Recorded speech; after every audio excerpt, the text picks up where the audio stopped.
Hello student, good afternoon. Today we will learn our second chapter of Hindi बचपन. Okay? इस class में हम सिर्फ इसकी रीडिंग करेंगे, उसके बाद इसकी अनुवाद करेंगे. Okay? So student carefully listen the chapter. Okay? Let's start. बचपन. मैं तुम्हें अपने बचपन की ओर ले जाऊंगी. मैं तुमसे कुछ इतनी बड़ी हूँ कि तुम्हारी दादी भी हो सकती हूँ, तुम्हारी नानी भी, बड़ी बुआ भी, बड़ी मौसी भी. परिवार में मुझे सभी लोग जीजी कहकर ही पुकारते हैं. हाँ, मैं इन दिनों कुछ बड़ा बड़ा यानी उम्र में सयाना महसूस करने लगी हूँ. शायद इसलिए कि पिछली शताब्दी में मैं पैदा हुई थी.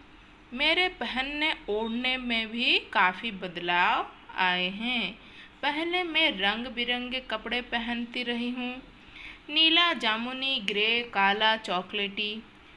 अब मन कुछ ऐसा करता है कि सफ़ेद पहनो, गहरे नहीं, हल्के रंग. मैंने पिछले दशकों में तरह तरह की पोशाकें पहनी है. पहले फ्रॉक, फिर निक्कर, वॉकर, स्कर्ट, लहंगे, गरारे और अब चूड़ीदार और घेरेदार कुर्ते. बचपन के कुछ फ्रॉक तो मुझे अब तक याद है. हल्की नीली और पीली धारी वाला फ्रॉक, गोल कलर और बाजू पर भी गोल कफ. एक हल्के गुलाबी रंग का बारीक चुनटों वाला घेरेदार फ्रॉक, नीचे गुलाबी रंग की फ्रिल. उन दिनों फ्रॉक के ऊपर की जेब में रुमाल और बालों में इतराते रंग बिरंगे रिबन का चलन था. लेमन कलर के बड़े प्लेटों वाला गर्म फ्रॉक जिसके नीचे फर टंगी थी. 2 ट्यूनिक भी याद है, एक चॉकलेट रंग का और अंदर की कोटी प्याजी, दूसरा ग्रे और उसके साथ सफ़ेद कोटी. मुझे अपने मोजे और स्केटिंग भी याद है.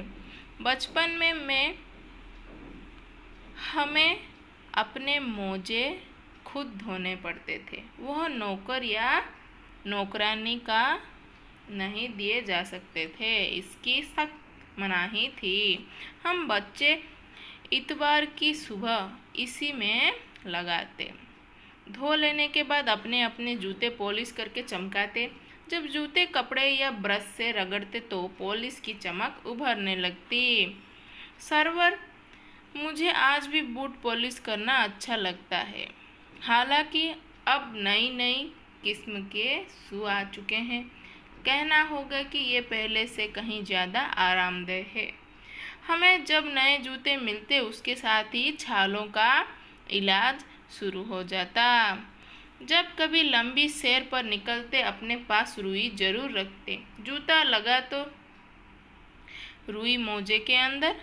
हाँ, हमारे तुम्हारे बचपन में तो बहुत ही फर्क हो चुका है. हर शनिचर को हमें ऑलिव ऑयल या कस्टर्ड ऑयल पीना पड़ता है. यह एक मुश्किल काम था. शनिचर को सुबह से ही नाक में इसकी गंध आने लगती.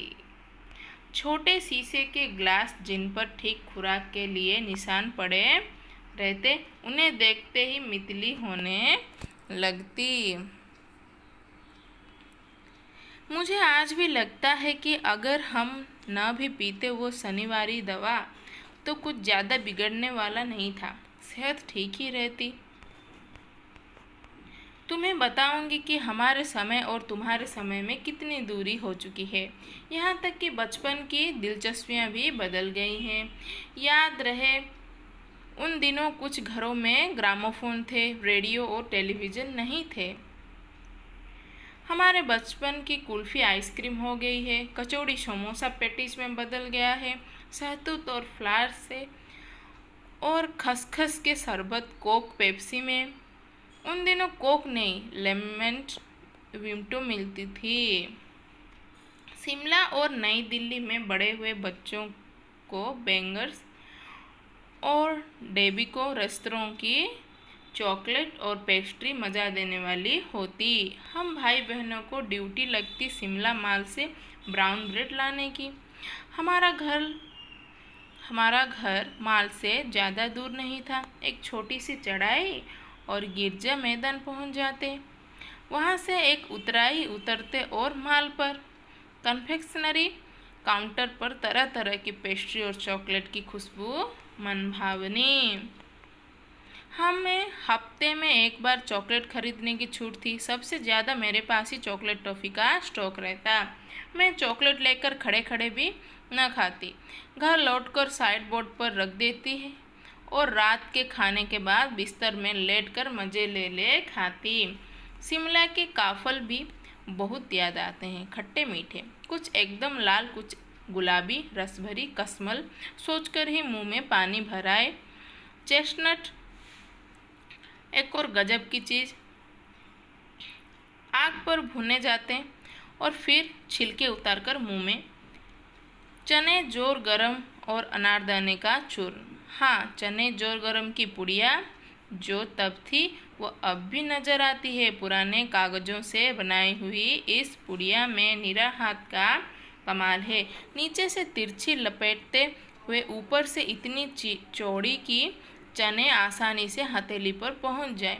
एक वक्त था जब फिल्म का गाना चना जोर गरम बाबू में लाया मज़ेदार चना जोर गरम, यह गाना उन दिनों स्कूल के हर बच्चे को आता था। सो स्टूडेंट, आज हम इतने तक पढ़ाई करेंगे। घर में सब ये पढ़ना ठीक से। Okay, see you in your next class. Bye, take care.